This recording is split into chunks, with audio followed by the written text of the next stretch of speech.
में आज हम बात करने वाले हैं एक ऐसी लोमहर्षक, दर्दनाक, शर्मनाक और किसी भी सभ्य समाज को कलंकित करने वाली खबर की, जो मध्य प्रदेश के शिवपुरी जिले के करेरा विधानसभा क्षेत्र से आ रही है।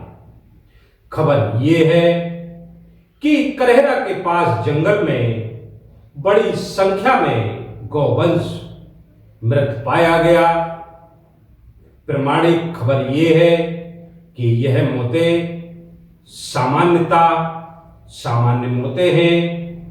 इसमें किसी प्रकार की ऐसी कोई विषय वस्तु नहीं पाई गई जिससे ये कहा जाए कि ये मौतें असामान्य हैं।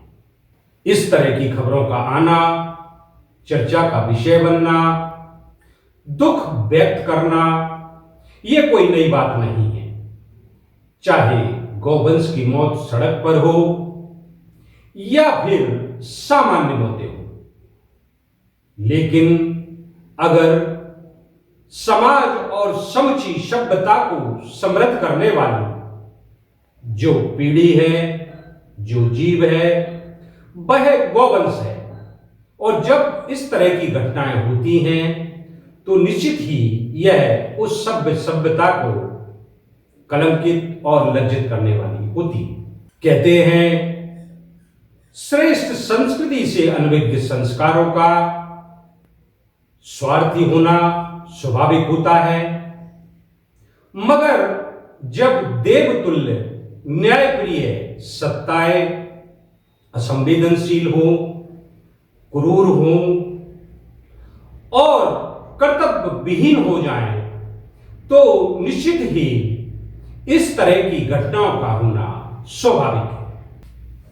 ये सही है कि मध्य प्रदेश के जिस शिवपुरी जिले के करेरा विधानसभा क्षेत्र में झुंड के रूप में गौवंश मृत पाया गया, इस जिले में गत वर्षों में लगभग 120 के करीब गौशालाएं बनाई गई, सैकड़ों अमृत सरोवर और पुष्कर धरोहर तालाब बने हैं।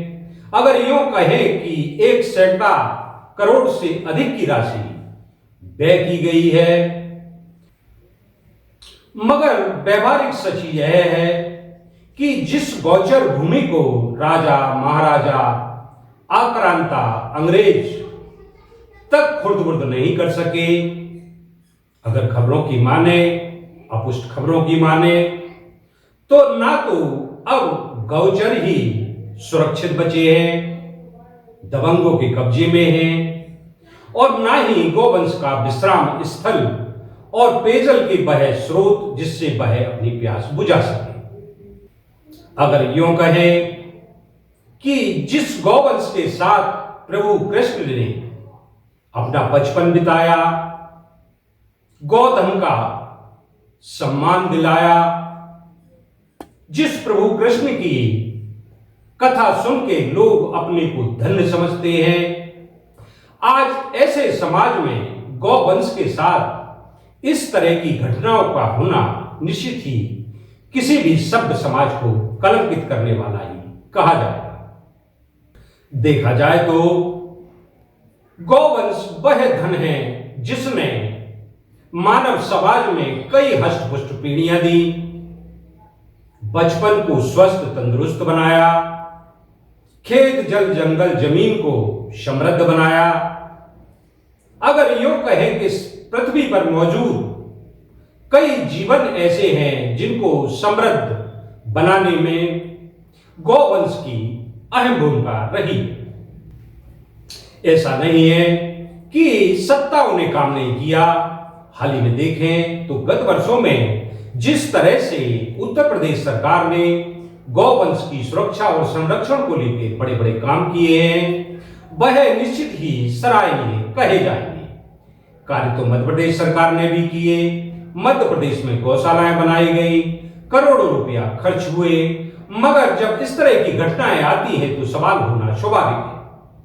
बेहतर हो कि सत्ताएं, सिस्टम और समाज मिलकर श्रेष्ठ संस्कृति, संस्कार, उनके अनुरूप आचार व्यवहार गौवंश को लेकर रखें, तो निश्चित ही उन्हें वह सम्मान और संरक्षण प्राप्त हो सकता है जिसकी कि उन्हें अपेक्षा है। अगर मानवता को देखें तो गोवंश वह जीव है, गौ माता है कि जिसके कोई भी ऐसे कार्य दूध, दही, मक्खन और छाछ, यहां तक कि गौमूत्र, गोबर, जिन्हें औषधीय दृष्टि से भी देखा माना जाता है। अगर अभी भी गौवंश को लेकर हम सजग नहीं हुए तो जो आयु कभी मानव की 110 वर्ष के करीब हुआ करती थी वह आज 60-70 के करीब है। अगर हमें समृद्ध हष्ट-पुष्ट बचपन और समृद्ध जीवन की अपेक्षा है तो निश्चित ही हमें गौवंश की रक्षा और उनके संरक्षण का कार्य करना होगा। तो साथियों, आपने देखा, यह थी हमारी आपकी बात। आपकी ही बात में फिर हम किसी नए विषय और नई शख्सियत के साथ आपके साथ होंगे। तब तक के लिए बीएस बुल्ली का नमस्कार। की बात बीएस बुल्ली के साथ आपकी बात कहने संपर्क करें।